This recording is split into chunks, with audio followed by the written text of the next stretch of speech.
Yan pang ulam natin ngayon mga kabakin, no? Magigrill tayo. Tibon. Saka steak. Chicken breast. Ito, hotdog. Tapos ito yung kambing po ito. Yan.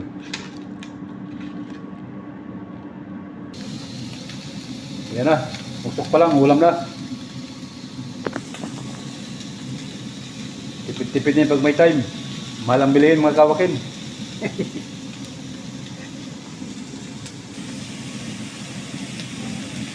Sira na naman diet natin.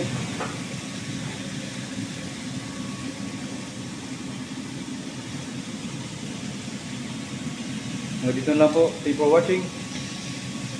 Ingat po tayo palagi and God bless.